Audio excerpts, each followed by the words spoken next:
pire moment en tant qu'entrepreneur quand tu as ton business de coaching sur Instagram, c'est, tu vois, à ce moment quand tu as défini ton positionnement, ton offre, tout est clair, tu es fier de toi, tu as créé du contenu dont tu es fier, qui attire les personnes qui sont qualifiées, tu arrives à les ramener en call, mais tu galères encore à les closer.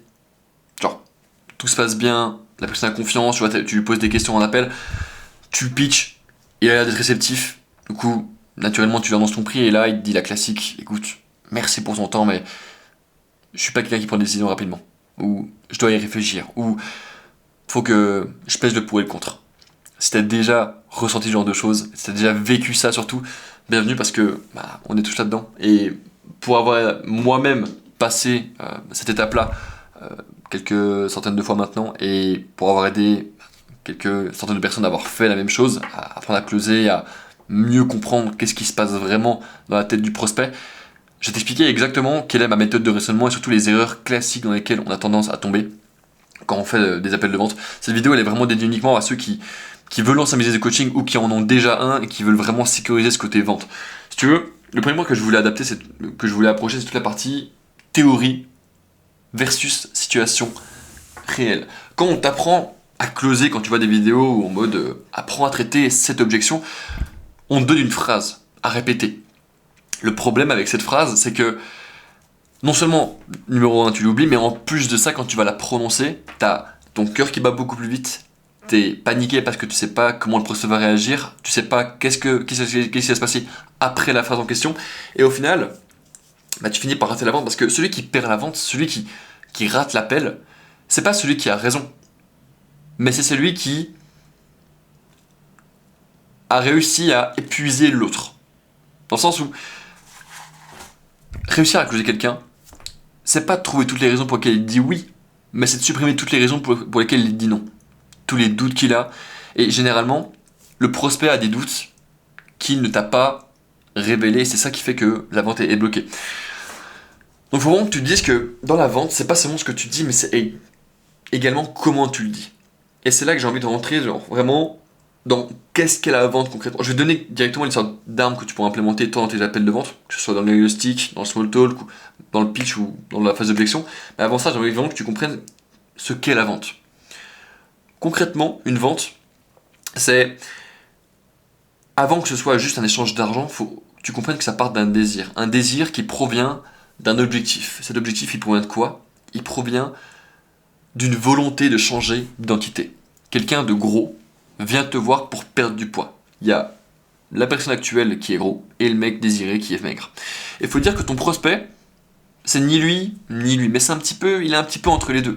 Une partie de lui veut s'entraîner, une partie de lui veut prendre les escaliers au lieu de prendre l'ascenseur, veut s'entraîner tous les jours, il veut bien manger, il veut faire ses bonnes habitudes, se coucher à la bonne heure, ne pas faire le con, ne pas boire d'alcool.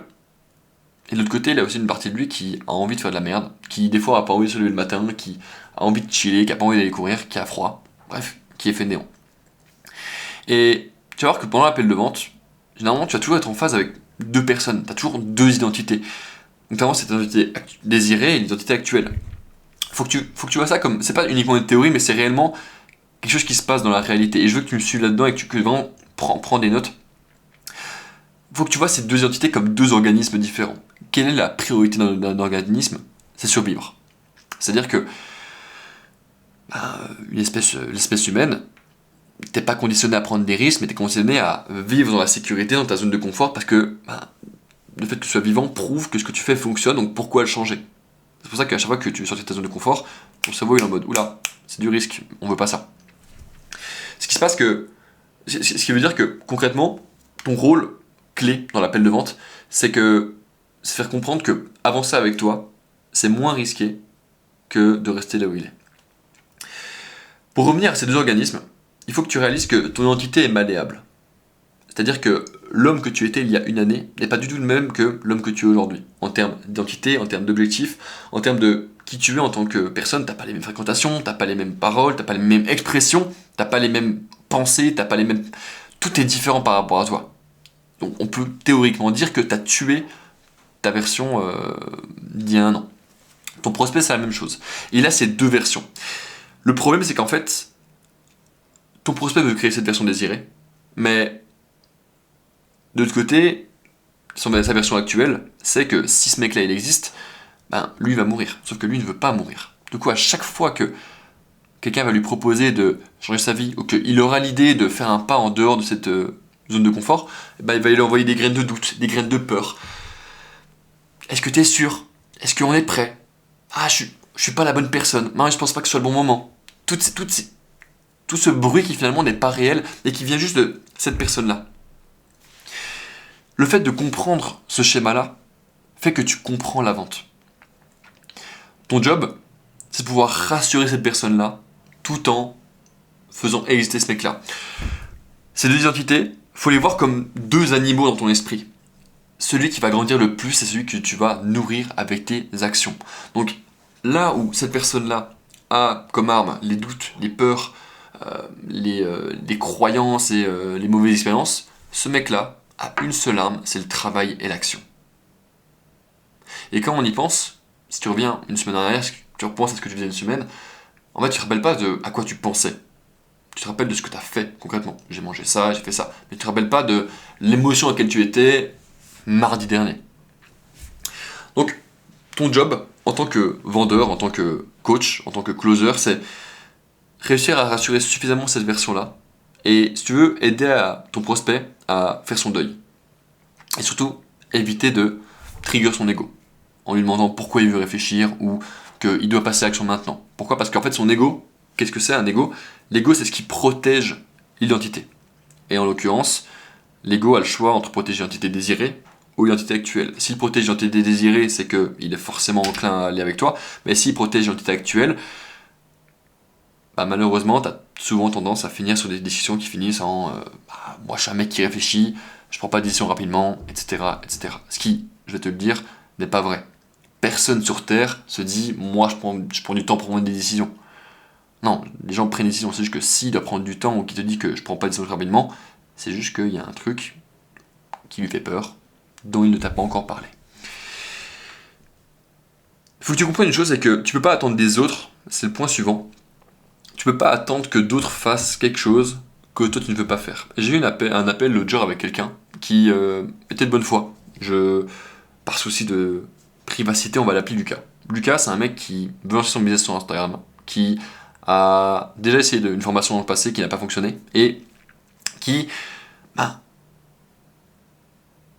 au lieu de prendre un appel avec une personne et de passer à l'action avec cette personne-là, il a pris un appel avec 3 personnes différentes. Parce que logiquement, effectivement, ça fait sens de se dire c'est quoi, je vais comparer différentes choses pour voir qu'est-ce qui me plaît le plus, est-ce que c'est adapté ou pas. Bien. Pendant l'appel, il m'annonce ça et je lui dis ok, c'est intéressant.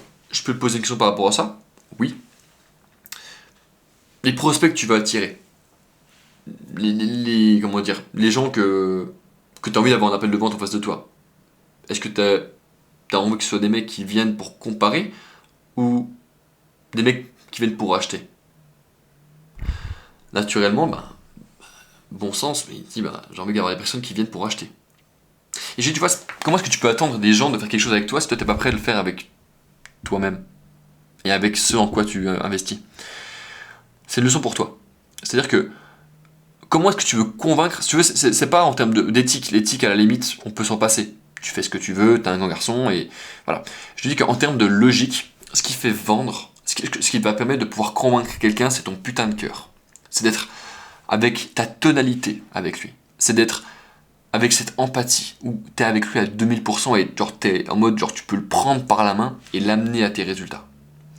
Le problème c'est que si toi-même dans une situation, si toi-même tu prends pas des décisions rapidement, tu vas jamais avoir la ressource interne de dire au prospect mec faut que tu passes à l'action maintenant parce que ça va changer ta vie. Ce que j'aime beaucoup avec la vente, c'est que ça te met toujours constamment en phase avec toi-même. Et ça te montre toujours, c'est un miroir. C'est comme les femmes, finalement. Ça te montre là où tu as de la peine. Là où tu galères. Ça fait remonter tes traumas. Ça fait remonter toutes les choses. Genre, faut dire que le monde est un miroir. Si on veut pas acheter parce que les gens prennent pas des décisions rapidement avec toi, c'est peut-être parce que toi non plus, tu prends pas assez de décisions rapidement. Et que du coup, vu que t'es pas dans le feu, t'es pas capable d'expliquer à un mec comment te rejoindre dans le feu et faire des progrès. Tu vois. Et même si ça peut sembler un peu wishy-washy en mode ouah, c'est pas de la loi de l'attraction, mais juste du bon sens. Genre, si moi j'investis en moi et que ça me change la life, mec, je vais te convaincre à 2000% que c'est le meilleur choix que tu puisses faire si tu veux avoir la même vie que moi.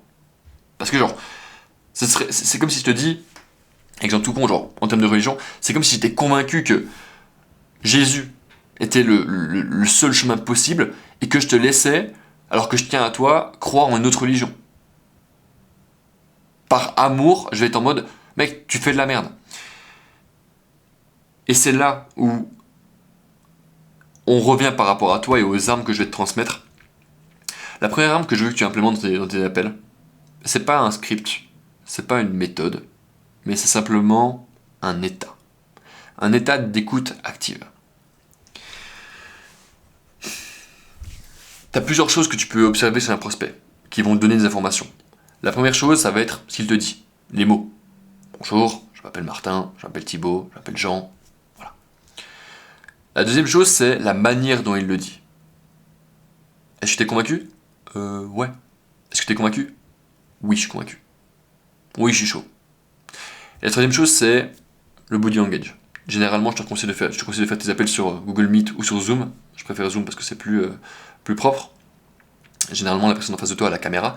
Et tu peux savoir, par rapport à ses yeux, par rapport à son nombre de clignements de Dieu par seconde, ou juste est-ce qu'il se gratte, est-ce qu'il doute, est-ce qu'il est en train de jouer avec son stylo, si la personne est avec toi, si il est vraiment en train de communiquer avec toi. En tous les cas, il communique, mais est-ce qu'il est présent avec toi? Le fait d'avoir cette vision 3D te donne accès à des informations que tu n'aurais jamais pu avoir auparavant. Parce que, admettons que tu fais ton pitch, tu fais le meilleur pitch de ta vie, t'as l'impression d'avoir tué ça, et tu lui dis, t'en penses quoi? Il te dit, ouais, non, franchement, c'est pas mal. Naturellement, un closeur qui n'est pas forcément expérimenté, il va se dire, oh, bah c'est bon, il dit que c'est pas mal, donc on y va. Si un prospect me dit ça, je trouve, voilà. Quand tu dis pas mal, ça veut dire quoi exactement? Qu'est-ce qui te. J'ai l'impression qu'il y a un truc qui te manque dans ton esprit. Si jamais il est en mode non, il n'y a rien qui me manque, il sera en mode ok, moi je kiffe. Mais si tu veux, la vente c'est souvent binaire. C'est soit il kiffe pas. Genre c'est vraiment, il n'y a pas de ah mais t'inquiète, il me redit dans 3 jours, il va réfléchir. Un prospect ne traite pas ses objections tout seul. Ça marche pas comme ça. Sinon tout le monde serait déjà millionnaire. Si tu traitais toi-même tes objections, bah, tu t'aurais déjà avancé plus longtemps, tu regarderais même pas cette vidéo. Donc non, le prospect ne va pas y réfléchir tout seul, non, il n'y a pas la solution. Et non, la vente c'est pas R2 dans 2 jours parce qu'il va me redire. Fais jamais ça. Parce que même si on a envie de croire au prospect, il va jamais revenir. Et chaque personne que tu vois en appel, dis-toi que c'est la dernière fois de ta vie que tu vas la voir. Pourquoi? Parce que c'est la réalité. Parce qu'un mec qui te dit je vais le faire, et qui dit je vais te redire, qui réfléchit, qui au final ne peut pas prendre de décision, bah, généralement il a de la honte, il est pas fier de lui, il sent que il est pas au niveau. Naturellement, il n'a pas envie de te reparler. Parce qu'il va t'associer à tout plein d'émotions négatives qui le mettent face à lui-même et à ses responsabilités. Donc, la majorité des cas, je peux pas les revoir. C'est pas du jugement par rapport au prospect. C'est un monde qui est dur. Prendre des décisions pour se lancer, pour entamer une transformation, que ce soit physique, relationnelle, en termes de confiance, productivité, en termes de business, tu vois. Investir en soi, c'est jamais une décision qui est facile. Genre, c'est même extrêmement compliqué. C'est pour ça que personne réussit réellement en ligne. Parce que personne n'investit réellement. Je te le dis parce que je vais être honnête avec toi, j'ai déjà investi on n'est pas loin des 100 000 euros en mois. Genre, réellement. Genre là, actuellement, j'investis des 30K par an pour me faire accompagner par des putains de millionnaires sur le marché anglais. Genre, voilà. Bref, l'autre jour, j'étais à New York il y a quelques jours. Je peux te montrer la photo. C'était insane. Ah ouais, et juste si bah non, on va pas faire ça quand même. Je vais te dire si jamais tu veux l'autorité en mode est-ce que je te dis c'est réel. L'idée c'est que je puisse ne pas te montrer l'email de la personne, mais globalement voilà. Juste en termes de un minimum d'autorité. Juste te montrer l'image, mais genre grosso modo sur ces mecs là, j'ai lâché 36K pour être dans cette pièce. Juste c'est à New York donc dimanche. Là. Allez, focus. Alors. Voilà.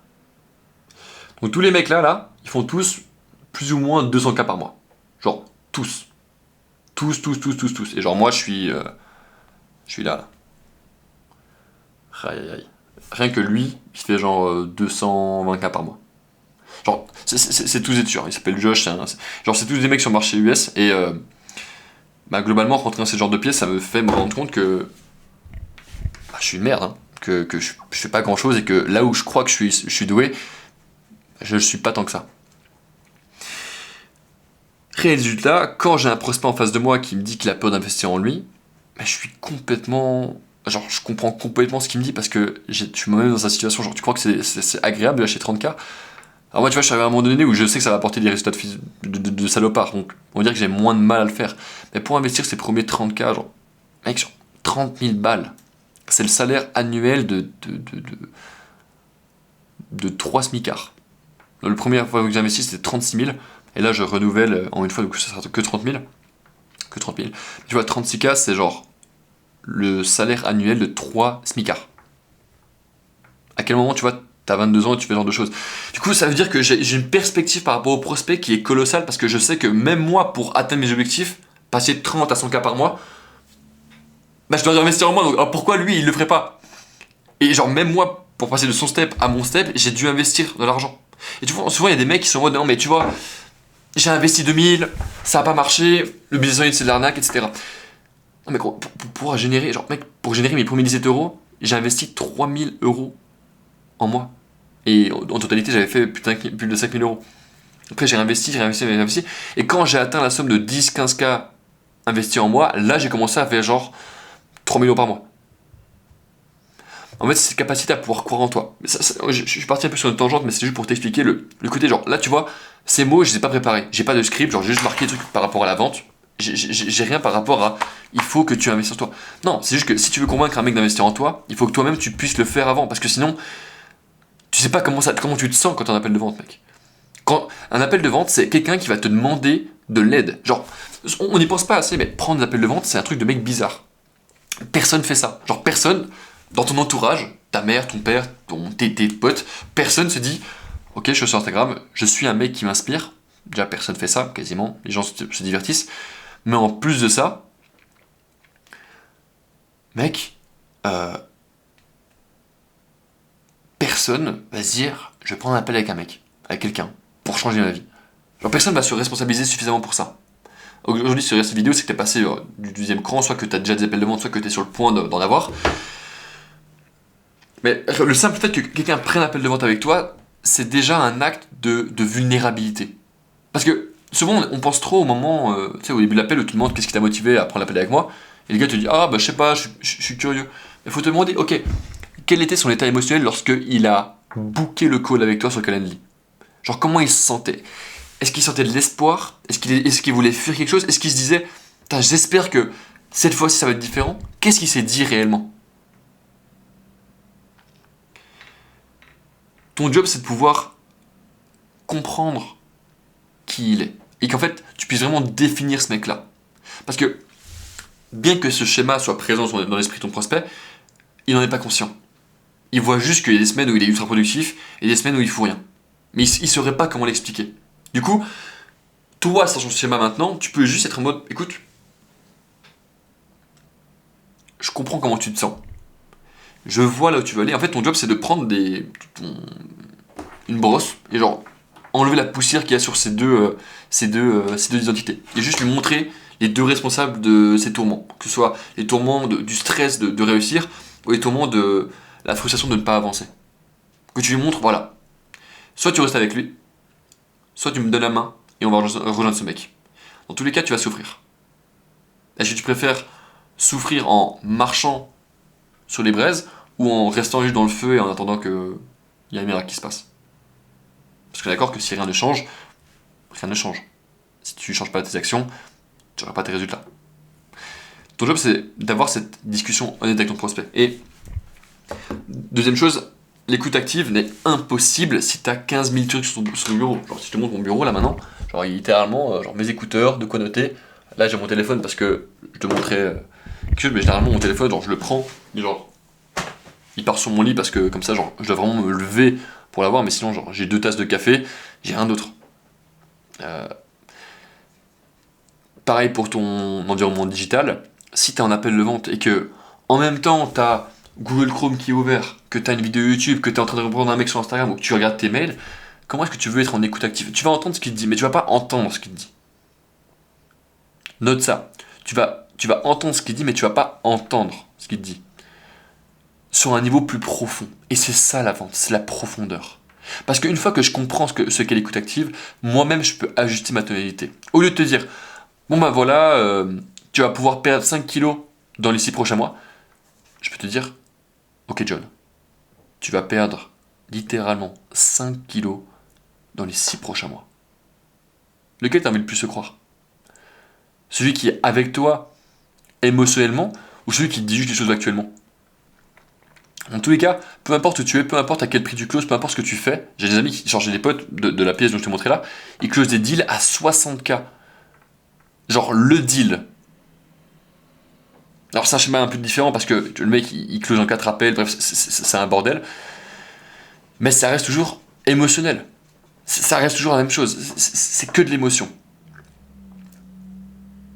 Et l'émotion, c'est pas forcément quelque chose en mode je te manipule, en mode pourquoi tu passerais pas à l'action avec moi maintenant. Non, l'émotion c'est je suis émotionnellement attaché et connecté à toi. Je comprends ce que tu ressens. Je comprends l'émotion que tu ressens. Pourquoi je te parlais de la vulnérabilité? Parce que si tu sais, si tu t'es déjà fait closer et que tu sais comment tu te sens quand ça se passe, ça permet de vraiment pouvoir mieux comprendre le prospect. Rappelle-toi des moments où tu as été en appel de vente. Je sais pas si c'est déjà arrivé, mais je pense que si tu regardes ces vidéos jusqu'ici, je pense que tu résonnes avec ça. Mais tu vois le moment où tu as pris ton premier appel de vente, où tu es vraiment en mode putain, je suis en terrain inconnu, je sais pas ce qui va se passer, on va voir. Mais je sais que la première fois qu'on m'a appelé, que j'ai fait un appel de vente, c'était avec un de mes mentors, Manoa. J'avais pas d'argent sur mon compte. Juste que je te dis, j'avais genre 400 balles. Et à la base, lui, ce qu'il faisait, il fonctionnait même pas sur Zoom. Il m'a appelé en numéro masqué sur mon téléphone. Donc là, déjà, tu te dis, ok, numéro masqué. Parce que lui, à l'époque, il montrait pas son visage. Bref, c'était un de mes premiers mentors. Si tu passes par là, je crois pas que ce soit le cas, mais s'il passe par là, bah, ça fait plaisir. Euh, mais globalement, il m'appelle, et genre vraiment, moi je décroche. Il me dit, allô Thibaut? Je fais, oui. Bonjour, c'est Manoa. Et vraiment, mec, je me suis chié dessus pendant tout l'appel. Et genre, je pensais même pas à ça. Genre, je me rappelle de la peur en mode putain, le stress. Putain, je suis en train de parler avec ce mec-là, je l'admire. Genre, c'est vraiment. Ça, c'était un putain de truc pour moi. Aujourd'hui, je prends un appel avec mon mentor. C'est un mec que je connais depuis déjà 1 an et demi. Donc, je le connais, tu vois, j'ai parlé avec lui des dizaines de fois. On est potes. Mais je sais qu'il met toujours une cartouche niveau business, donc c'est pour ça que je le paye. Mais souvent, tu vas pas avoir ça. Pour le premier appel, tu seras face à un mec à qui t'as jamais pu parler dans la vraie vie. Et du coup, il y a un peu ce stress. Et si t'en es pas conscient en tant que closer, de lui dire, mec, genre, est-ce que par exemple, genre, déjà qu'il a pas confiance, il a pas, comment dire, il a jamais pris d'appel. En plus de ça, si tu lui demandes de payer un cas, genre 1000 € pendant l'appel, il va se dire, ok, là je parle avec un mec que je connais pas, il a pas l'air de vraiment m'écouter, et en plus de ça, il me demande 1000 balles. Putain, imagine si je le fais et que je me fais niquer.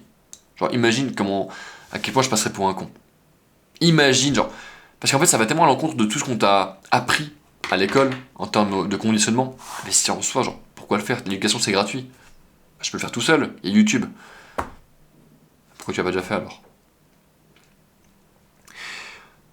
Le fait de te replonger dans toi, les moments où tu as pris des appels de vente, où tu t'es fait closer, ça permet de vraiment revenir dans cette phase émotionnelle où tu comprends ce que c'est que la détresse d'avoir besoin d'aide. Et la dernière chose que je voulais te dire, et c'est un des gros pièges qui fait la différence entre la théorie et la situation réelle, c'est que t'as des moments où t'as des questions dans ton pitch que t'as pas envie de dire. T'as des moments où t'as des questions qui sont tellement douloureuses à poser que t'as même pas envie de les poser. Le mec il te dit, j'ai déjà eu des mecs en appel qui chialaient, qui étaient vraiment en larmes tellement ils étaient démontés par leur vie, parce qu'ils avançaient pas autant qu'ils voulaient, parce ils étaient au bord, genre prêts à soit abandonner leur business, soit. Mec, il y a des mecs qui m'ont parlé de suicide en appel. Il y a des mecs qui m'ont parlé de dépression. Il y a des mecs qui m'ont parlé de se faire virer de chez eux. Il y a des mecs mais genre, quand t'es en appel de vente, vraiment, je vais te le dire, quand tu lances un business et que tu veux vraiment aider d'autres personnes, tu vois des choses, tu entends des choses que t'es pas censé entendre à ton âge, que t'es pas censé savoir. Faut dire que ton job, c'est pas d'être gentil. Parce que je vais jamais lâcher 1000, 2000, 3000, 4000 euros à un mec qui est gentil. Je vais investir cet argent en quelqu'un en qui j'ai confiance. Et comment est-ce que tu peux créer la confiance avec ton prospect? En le challengeant. Et ça vient avec des questions difficiles. Challenger, qu'est-ce que ça veut dire que challenger? Ça veut dire être capable de discerner le vrai du faux et de le projeter à ton prospect. Par exemple, d'un côté, il dit, écoute, là, tu vois, ça fait des mois que j'ai envie de perdre du poids. Là, à l'heure où je te parle, tu vois, on est le 16 décembre. Ça fait des mois que je pense à perdre du poids, que j'ai envie de le faire. Ma femme, en plus, elle est d'accord avec moi. Elle veut que je me bouge, mais voilà, j'ai pas encore la motivation, etc. Donc, admettons qu'il admet qu'il a besoin d'aide, qu'il a envie de changer ça. Mais que de l'autre côté, il dit, bah écoute, moi, je préfère vraiment attendre le 1er janvier. Ah là, naturellement, ton premier réflexe, c'est pas être en mode, ok, je comprends. Il y a un truc qui fait pas sens là. C'est d'un côté, tu me dis que t'as envie de changer, que tu sais que ça fait des mois que c'est les mêmes choses qui se passent et que c'est la merde. Et de l'autre côté, tu me dis que t'as envie de démarrer le 1er janvier. Est-ce que tu peux m'expliquer un peu ce que ça veut dire? Et là, naturellement, le mec, il va être en mode, attends, quoi? Il va me... Ah ouais, c'est vrai. Et en fait, il va vraiment être en mode, putain, mais il est pas là pour juste accepter ce que je dis. Il est là pour, genre, il est là pour me challenger. Il est là pour vraiment qu'on ait une discussion honnête. Et ton but en appel de vente, c'est pas de diriger dans ton pitch, poser des questions, pitcher quelqu'un et encaisser de l'argent. Ça marche pas comme ça. Mais c'est vraiment être avec ton prospect et savoir, ok, est-ce que ce qu'il me dit, par rapport au contexte dans lequel nous nous trouvons, fait sens? Est-ce que le fait de foncer plus tard fait sens? Non, ça fait pas sens, je peux l'aider. Et le gars, il va dire, bah tu vois, moi je sais que j'aime bien démarrer à une période qui est bien, quand je suis préparé, etc. Ok, c'est intéressant, je peux partager ma perspective là-dessus. Tu lui pitches ça comme ça, ok.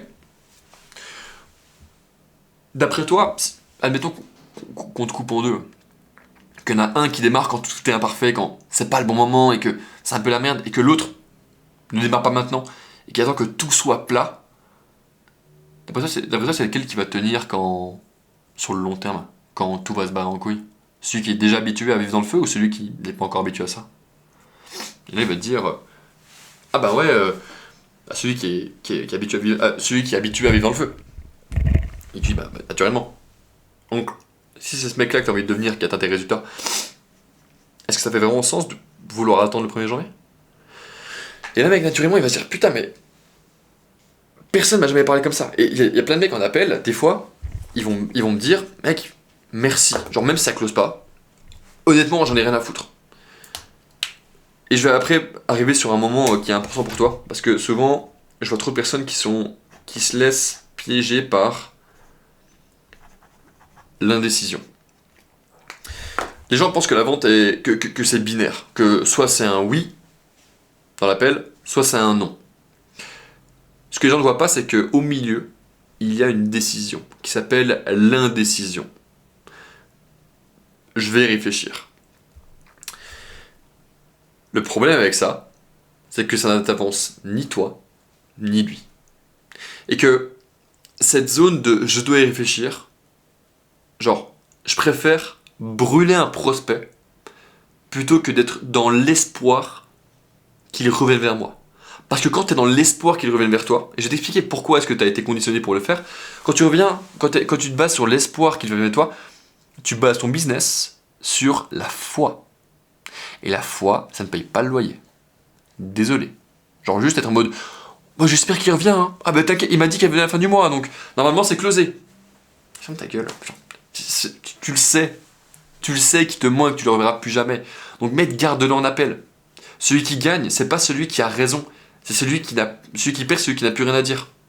Alors si t'as un mec que t'as en appel pendant 2h40, 2h5, mon appel le plus long a duré 3h31.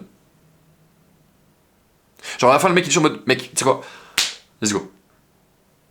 Ou sinon, en fait, je préfère, en appel de vente, et vraiment je vais être cru avec ça, soit ça se finit sur un Thibaut, on fonce ensemble, soit c'est genre un va te faire foutre. Genre, parce que, en fait, non. Soit ça part sur un oui, Thibaut, on fonce, soit ça part sur un non, Thibaut, ça m'intéresse pas, soit ça part sur un Thibaut, va te faire foutre. Parce que l'indécision, je suis pas prêt à l'admettre. Je préfère être respecté dans ce milieu du business en ligne plutôt que d'être aimé. Pourquoi est-ce que tu as été conditionné à accepter que le prospect parte réfléchir? Parce que naturellement, en tant qu'humain, et je pense que c'est ton cas si tu fais du coaching, on est des mecs sympas. On est là pour aider des personnes, on n'est pas là pour nuire, on n'est pas des mecs chiants, on n'est pas des mecs bizarres, on fait pas de l'OFM, on fait un business qui est carré, on a, j'estime, bon cœur, on n'est pas là pour nuire. Du coup, naturellement, on va faire des choses qui vont faire plaisir aux autres. Tu vois, des fois, on va hésiter à l'idée de... On est un peu des nice guys, souvent. Et c'est un peu con, mais c'est généralement comme ça qu'on a été programmé à l'école, en mode fais pas de bruit, reste tranquille, sois sage, etc. Et toi, t'es en mode oui, d'accord. Donc, quand le prospect te dit qu'il doit réfléchir, tout ton cerveau est en mode ok, on est programmé pour adhérer à ça et pas contrer ce qu'il te dit. Et le problème, c'est que quand tu lui dis mec, pas de problème, tu peux faire réfléchir, naturellement, il y a ce qu'on appelle la conséquence directe, c'est-à-dire le prospect qui va te valider émotionnellement. En mode oh putain, merci, t'inquiète pas, je vais pas te laisser tomber, je vais te tenir au courant, y a pas de souci. Et des fois, il y a des mecs qui vont savoir te le dire extrêmement bien. Mais t'inquiète pas, je sais qu'il y a des prospects qui viennent jamais, mais moi je vais revenir. Vraiment, je suis différent des autres. Comme une femme, tu vois. Non, mais moi je suis différente, tu vois. Moi je vais pas te tromper, moi je suis différente. Mec, les prospects c'est tous les mêmes.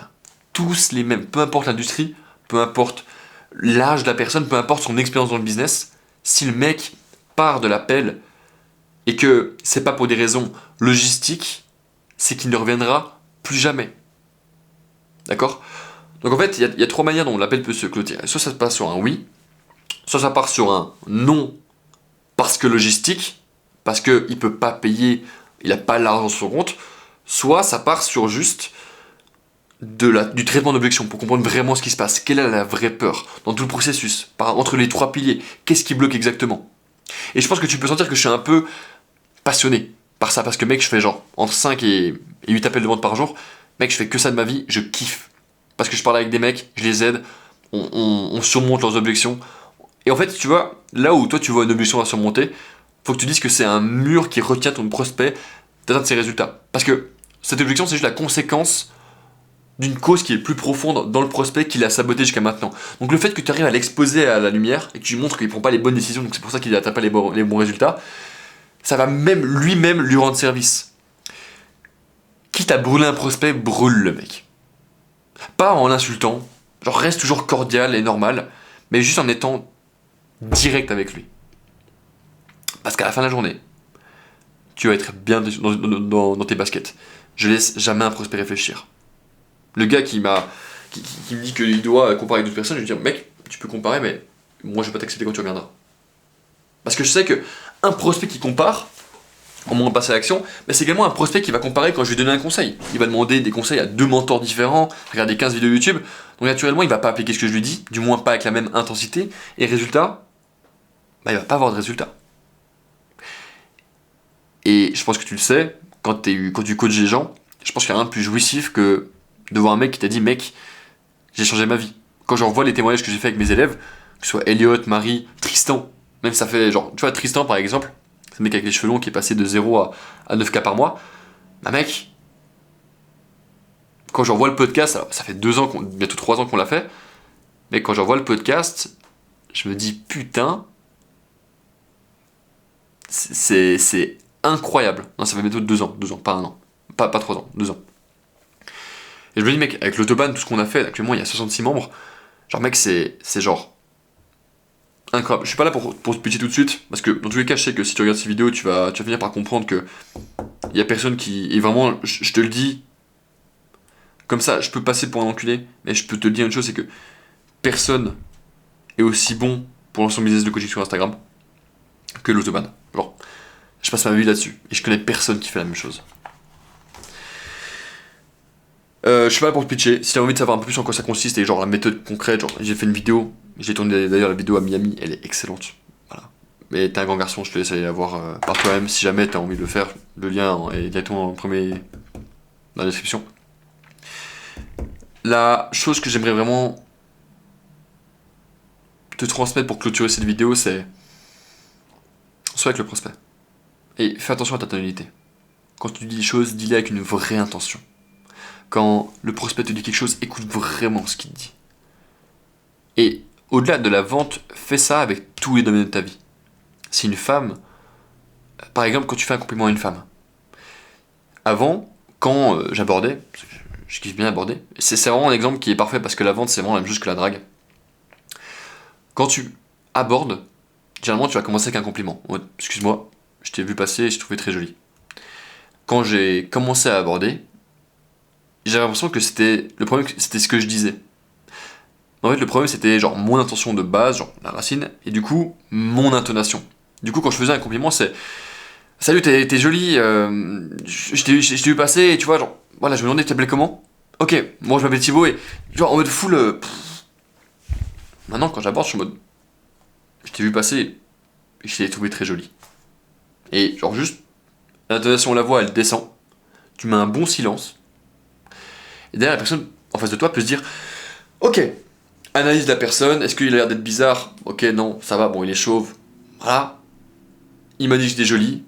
Je l'ai ressenti. Merci. Tu vois? Alors que si t'arrives et t'es en mode ah, un prospect, c'est la même chose. C'est pour ça que c'est important que tu maîtrises le silence. Pas forcément en tant que closer, en mode j'avance mon prix et je me tais. Mais juste que tu sois en mode, quand tu poses une question et que t'as pas la réponse que tu veux, laisser un silence, ça peut aider parce que les gens sont pas à l'aise avec le silence. Et ils vont eux-mêmes te dire la vérité.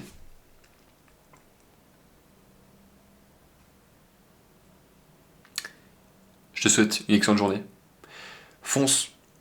Genre, t'arrêtes pas avant 2026. Genre, attends pas le premier jour de l'an pour lancer ton business. Genre, lance-le quand c'est chaotique, lance-le quand c'est la merde, lance-le pendant les fêtes. Genre, commence à courir pendant les fêtes. Dans tous les cas, le temps va passer. Tu pourrais mourir demain, tu pourrais mourir dans 2 secondes. Genre, fais en sorte que si tu meurs là maintenant, tu sois extrêmement fier de toi. Parce qu'au final, c'est la seule chose, c'est la seule manière que j'ai trouvée dans la vie de pouvoir vraiment me coucher le soir et me dire que je suis fier de moi. C'est d'avoir agi comme si j'allais mourir dans 10 minutes. Chaque choix difficile que je dois faire, bah, je le fais parce que je sais que la douleur elle est juste dans mon crâne. C'est juste le mec que je suis actuellement qui n'aime pas ça. Mais ce mec-là, j'ai pas envie de rester comme lui, donc je vais juste faire ce que je sais que je dois faire, c'est-à-dire agir comme la version de moi qui fait déjà 100K par mois et qui fait déjà 1 million par mois. C'est qu'on va dire, mais mec, genre, avec ce game, si tu fais vraiment les choses bien, que tu prends comme il faut, tu peux être millionnaire en 5 à 7 ans. Et quand je dis millionnaire, c'est pas en mode faire 1 million d'euros par an, ça c'est pas si compliqué que ça, ou pas faire 1 million de manière générale, mais c'est avoir 1 million cash sur ton compte en banque. Ça c'est puissant. Genre ça, quand t'as ça, tu peux te poser et tu peux investir dans des trucs plus intéressants et tu peux commencer à jouer à la vie. Il y a plein de mecs que je vois qui veulent investir leurs crypto-monnaies, mais putain, fermez vos gueules. Les mecs ils font 2K par mois, ils se disent vas-y go faire de la crypto. Oh le bitcoin il a pris que 20%. Oh je suis passé de 1000 à 1200. Ouais, j'ai scalé. Ferme ta gueule. T'es toujours broke. Et au-delà de ça, ce que je kiffe avec le business, je pense que c'est un truc que t'aimes bien aussi avec le coaching, c'est qu'en fait, plus tu grandis en tant qu'homme, en tant que femme, plus t'as plus t'as de succès finalement parce que tu vois les choses, tu comprends le monde, tu vois comment ça se passe. Et tu vois, je pense que si t'es là, t'es plus ou moins jeune ou bien tu t'identifies comme quelqu'un de jeune psychologiquement, genre quand tu voyages, quand tu fais toutes ces choses, t'arrives à avoir des expériences et à être suffisamment coachable pour prendre ces expériences, les appliquer à ta vie et te dire comment est-ce que je peux l'appliquer, comment je peux le transmettre aussi. Mec, t'es sur la bonne voie, fonce pour closer ses prospects, sois implacable, sois impitoyable. Impitoyable c'est le mot. Genre là, littéralement, prends une feuille blanche et juste note je suis impitoyable. Les gens vont se foutre de ta gueule. Mais mec, va chercher la définition du mot impitoyable. Demande à GPT en mode quelle est la vraie définition du mot impitoyable? Qu'est-ce que ça veut vraiment dire? Genre développe ça de manière aussi profonde que possible. Et quand tu vas lire ça, tu vas être en mode ok, c'est ça être impitoyable.